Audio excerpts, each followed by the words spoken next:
Hey guys, it's 3:56 p.m. on November 5th, 2017, and I'm coming to you as a researcher in tears. A lot of people are not aware of this, so I'm just going to take some time out from my research to tell you what the hell has happened in information technology that has just destroyed our world. And it's a revolution that is damn near complete, and most people don't understand this. So I'm going to try and explain this to you as best as I can.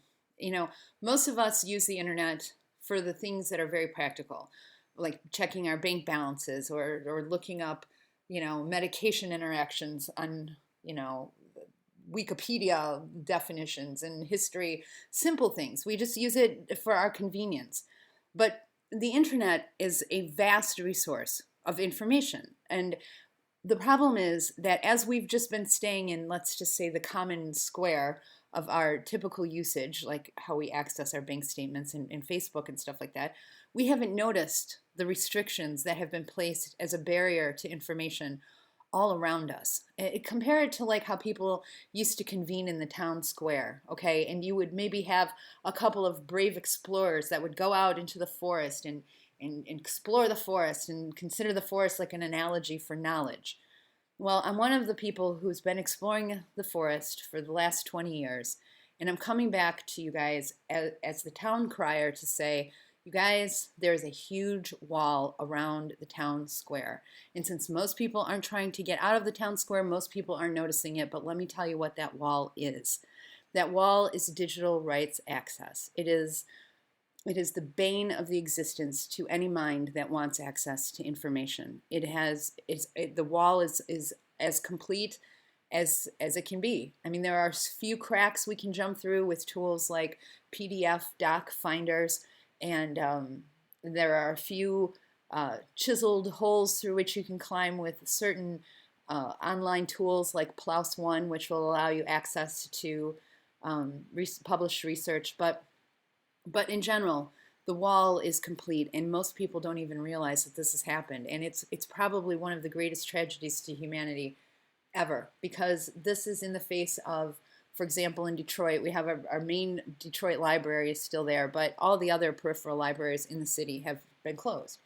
And now for me, let me just give you a very practical example of what I've been doing. I've been trying to investigate these California fires. The dust left behind of these California fires defies my understanding of physics. And I have pointed that out in videos. And so what I've been trying to do is go through and literally explore the technology that is available by doing scholarly searches. Now, what I do, because I can do this, because I speak several languages and I'm good at understanding linguistics, and every single topic you will explore in these niche academic settings, whether it's from vaccines or you're studying the Septuagint or you're studying microwave-assisted combustion, they all have different language barriers, and I'm good at picking those up. So what I am not afraid to go through the forest of research here. So I click on microwave-assisted combustion, and I come across any one of these articles, okay? Now, if I click on any one of these articles, what I end up with is like Wiley Online Library. What's Wiley? Wiley is a digital rights access provider for certain publications. In this case, it is the Journal of Polymer Science and Polymer Chemistry. Okay, and all I can get is an abstract. Now let's see what happens. Now, what's an abstract? Well, just to give you an idea, an abstract is just a summary of the entire journal entry. So let's say it's 20 pages of research. The abstract is just a summary. And then usually when I'm doing research and trying to understand a concept or an application of science or vaccines, the safety of vaccines or whatever, I would literally read 200, 300 abstracts. They're only a paragraph long, and I'll maybe drill down to read the whole article, which would be sometimes 20 to 30 pages worth of data and research, maybe about 50 of them, okay? But let's see what happens if I want to research this, if I want to get the whole understanding of what is available on this particular subject. What I get isn't the whole article. What I get is an offer to rent this, or cloud access for $15, or to purchase for $38 the article. Now, if I'm going to do, if I'm going to read 50 of these or 100 of these, I'm not going to have the money to spend all of this. And some of these articles are far more than $38. Some of these journal entries are thousands and thousands of dollars. So how did this happen? How is it that this stuff used to be available? This is how I did all my vaccine research, you guys. I had hundreds and hundreds of journal entries, and we used to have access to this information. Now what we're restricted to is academics who will do the research and then report to us. This is a very, very dangerous state of affairs, guys. When we can't investigate the very journals that our mainstream media is reporting to us to see if what they're reporting to us is accurate, we are literally subjects to a monarchy of information. And now let me explain to you how this happened. Google Books is a very good example of this. So let's take a look at Google Books, because I was a researcher before Google Books existed. And you're going to hear all sorts of spin about, digital rights and publishers' rights, but that's a bunch of spin. What this really was is a hostile takeover of information. Let me explain this to you. Google Books, previously known as Google Book Search and Google Print, and by its codename Project Ocean, which I'll explain in a second, is a service from Google that searches full text of books and magazines that Google has scanned, converted to using optical character recognition, OCR, and stored in its digital database. Books are provided either by publishers and authors through the Google Books Partner Program or by Google Library Partners through the Library Project. Additionally, Google has partnered with a number of magazine publishers to digitize their archives. Basically what happened was Google's, well, I can tell you from this article right here. Google's secret effort to scan every book in the world, codenamed Project Ocean, began in earnest in 2002 when Larry Page and Marissa Mayer sat down in the office together with a 300-page book and metronome. They decided they wanted to see how long it would take to scan a book. Page had always wanted to digitize books. Way back in 1996, the student project that eventually became Google, a crawler that would ingest documents and rank them for relevance against a user's query, was actually conceived as part of an effort to, quote, develop the enabling technologies for a single, integrated, and universal digital library. You guys, that's just terrifying. Anyway, the idea was that in the future, once all books were digitized, you'd be able to map the citations among them and get access to information. The whole idea was that you would have the entire world's library. You're going to get one-click access to the full text of nearly every book that's ever been published.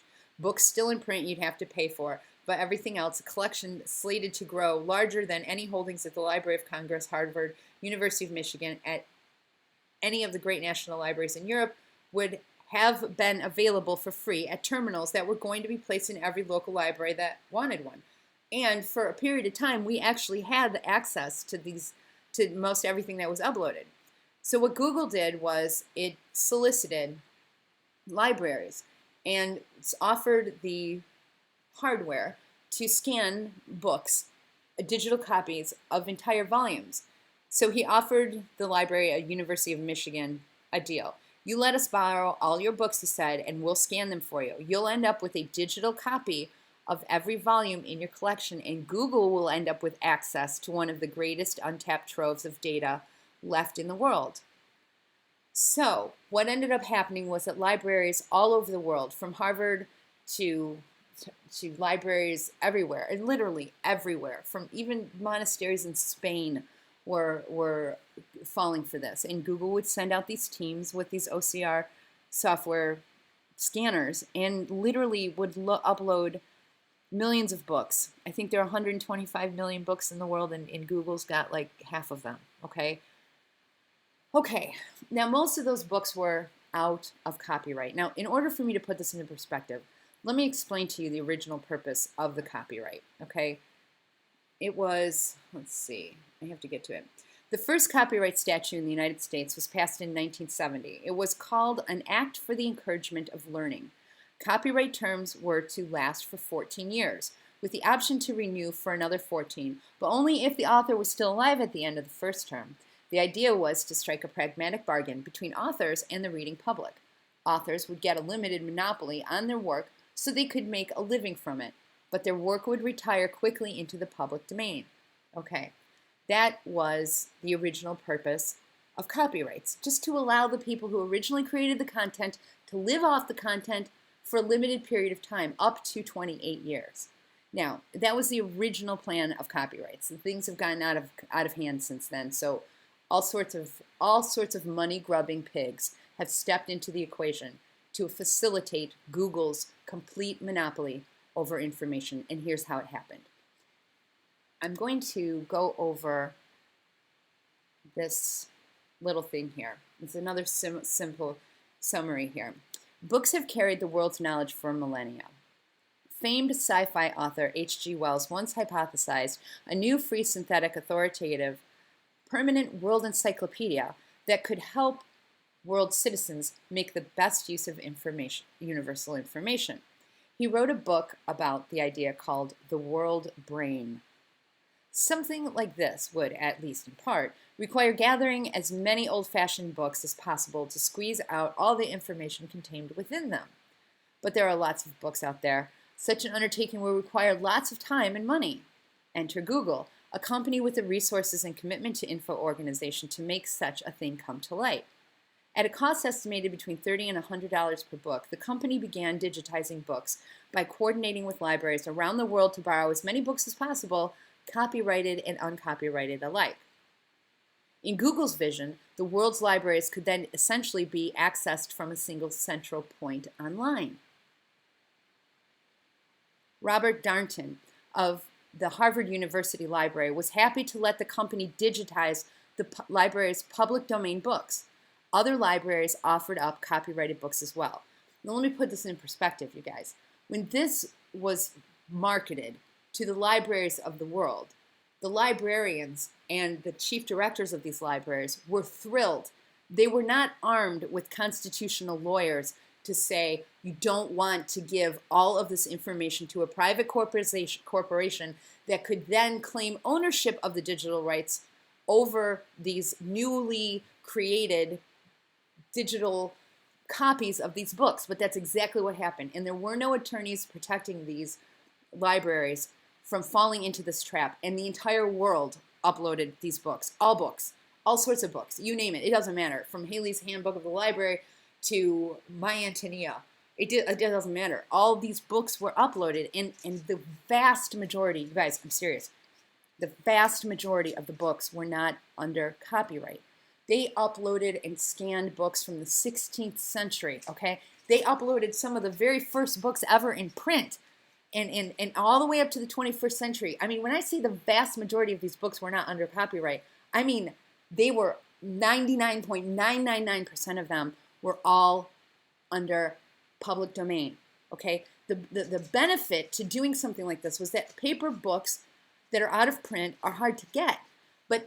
But enter in this nightmare of what happened with digital rights access. See, what Google offered these libraries was a copy, an electronic copy of a book that had previously not had an electronic copy, okay?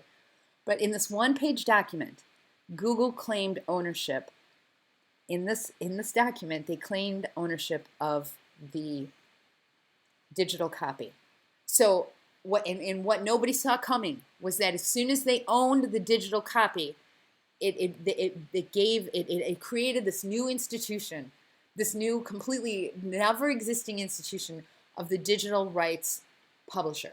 Okay, so suddenly Google owned every electronic copy of every book that had ever been uploaded, and Google owned that copy, even though the book had been out of print publication, copyright protection for, in some cases, 300-400 years.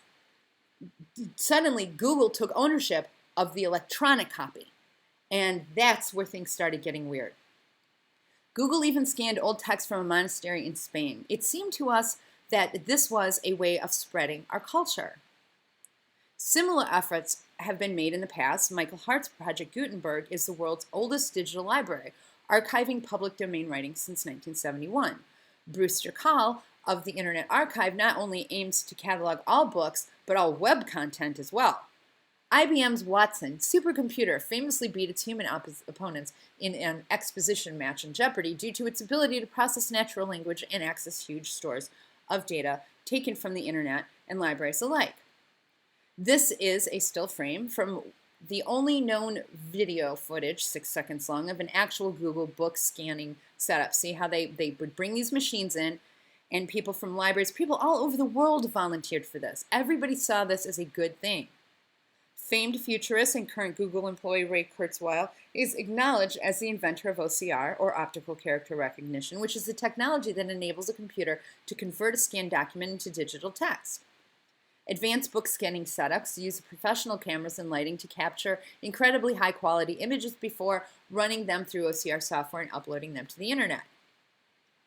Proponents of Google Books loved it for many reasons, not only for the instant access to any book, but for the fact that books can easily become immortal when scanned and stored digitally. No more lost books due to floods or fires. But the opponents of the project want to be fairly compensated for their work. The Authors Guild sprang for legal action. Now, this is where I say that this entire thing was a false flag. And why do I say false flag? Because the Authors Guild represented probably less than 1% of the entire corpus of information that was uploaded to Google Books. This was a complete theater. It was a complete staged, nonsensical waste of time in court where suddenly, instead of addressing the issue that one private corporation suddenly had digital rights under their domain and owned every digital copy that was scanned into their database, instead of addressing that issue, what they addressed was whether or not these authors, who literally comprised like 0%, I mean not zero, but a very minuscule, negligible drop in the bucket, not that important relative to the whole issue at hand here, component of the whole. These guys started bitching that they weren't getting paid money, which I understand, okay? I understand. If you produce content, you want to be compensated for it, but that isn't the problem. The problem is that Google claimed ownership over every digital copy, and that is the bigger problem. Kevin Kelly of Wired sees it as perfectly legal and useful. He says that all ideas are built on top of other ideas, so no one can own an idea. Well, Mr. Kelly, that's not exactly what happened. Google has claimed ownership over all of it. Jean-Noël Ginani, former director of the National Library of France, found the idea appalling. He wants to protect culture and artists' rights. Yeah, this whole idea of intellectual property. This is where it gets a little bit disgusting, considering the original purpose of the copyright would be for 14 years and then renewed if the author was still alive. Most of the books were not made within the last 28 years, you guys. The majority of the books were far, far older than that. There was, of course, a court case to address the matter. It was resolved last month when Judge Denny Chin ruled that digitizing books was transformative enough that it was fair use. We suspect the paper books aren't going anywhere anytime, and with Google's book scanning operation moving forward with the law's blessing, ebooks are here to stay. Okay, the one thing that this isn't telling us, the one biggest issue here that this isn't telling us is that once these things are in Google, Google owns the digital copy, and then what is Google doing with the digital copy? Well, it's doing two things. The first thing is it's protecting it from being spread online because it has the actual software of optical character recognition so that it can identify when somebody is offering it for free because Google owns the rights to it. So what Google has done is they have created Google Books, and every single book that was uploaded to Google Books, and let me give you an example here. I should have this right here. Okay, this is a book called A Bible Handbook. This is a simple book. It's been out of print for a while. It's 1957, even older than that. All I can do, this should be free. This should be free, but see, here's the problem. Google owns this digital copy. So if I want to read this digital copy of this book called Bible Handbook from 1957, either I have to solicit the digital right providers, the digital access providers, which this particular one doesn't have a digital rights pimp, if you will, or I have to go buy it online. Because even though Google has 100% of this book uploaded, Google has blocked my access to seeing the rest of it. Now, this doesn't seem like a big deal, but you guys, if every single book in the world, every digital copy book in the world is housed and owned by Google, Google can then thereby sell the digital copy to these publishers, and that's exactly what's happened. And there are only a handful of them. JSTOR is one of them. JSTOR is a Jesuit initiative that was started, probably, I don't know, I want to say 30, 40 years ago. I know my kids were using it in high school to access their homework and their school stuff online. And it's literally owned by the Jesuits, and it's a journal primary source of books and any digital content. And then there's another one that's Wiley is one of them that I just showed you. And basically what's happened is you have these are Johnny come lately non-real publishers. They're not like Random House, where Random House, would print a book and be the publisher for the author in paper. These are just pimps. These are pimps that have taken up to dole out the information to whoever's paying. Let me point out something that the guy from Harvard ended up talking about when he was complaining about this. He was saying Darton had initially been supportive of Google's scanning project, but the settlement made him very weary. What he's talking about is the settlement in this lawsuit of the Authors Guild. The scenario he and many others feared was that the same thing that had happened to the academic journal market would happen to Google Books database. The price would be fair at first, but once libraries and universities became dependent on the subscription, the price would raise and raise until it began to rival the usurious rates that journals were charging, where, for instance, by 2011, a yearly subscription to the Journal of Comparative Neurology could cost as much as $25,910. Although academics and library enthusiasts like Darton were thrilled by the prospect of opening up out-of-print books, they saw the settlement as a kind of deal with the devil. Yes, it would create the greatest library there ever was, but at the expense of creating perhaps the largest bookstore, too, run by what they saw as a powerful monopolist. In their view, there had to be a better way to unlock all these books. Indeed, most elements from the GBS settlement would seem to be in the public interest, except for the fact that the settlement restricts the benefits of the deal to Google. Certainly, Google's competitors felt put out by the deal, Microsoft and Amazon, blah, blah, blah. But here's the problem. What you're not going to get in this complete article here, which is from the Atlantic, and I'll put the links in the description here. What you're not going to get from this is the ultimate picture of what's happened, and that's what I'm trying to bring you, is that there is a wall around information now. Us stupid people, us dumb people who aren't associated with academic knighthood, who haven't been knighted with academic PhDs and so forth, who don't belong to any institutional access to this knowledge.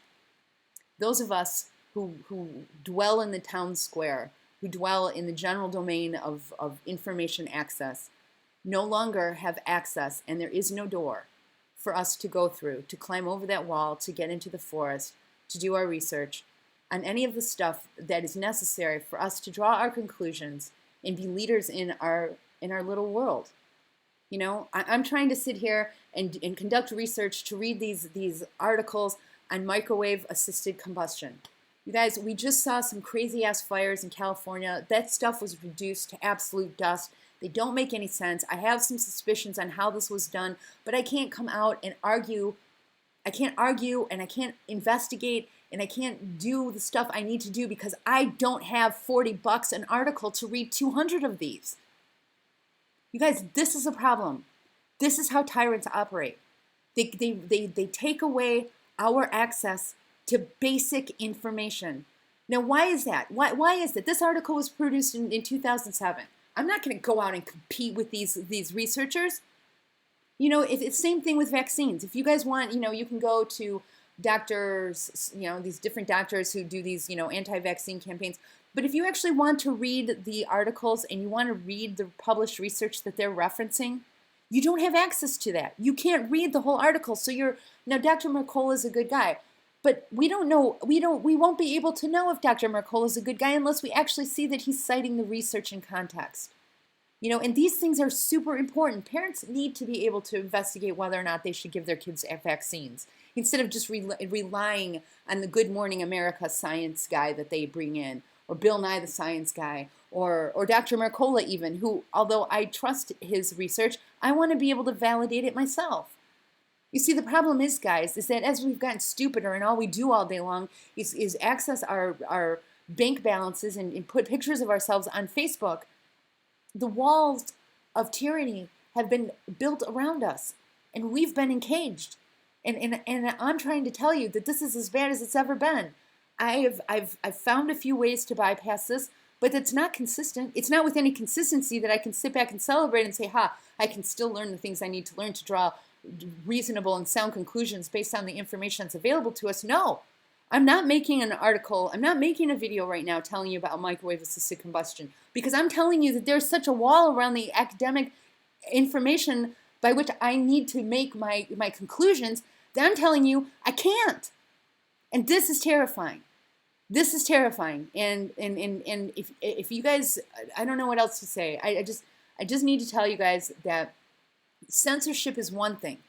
That eliminates information selectively so that it looks like we're getting the whole picture.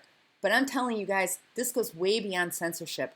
This is a monopoly over the entire library of the world, the entire academic publication, entire knowledge base, the entire database of knowledge. We can click on it, but we just can't get to it. And this, you guys, is worse than anything H.G. Wells could have ever invented.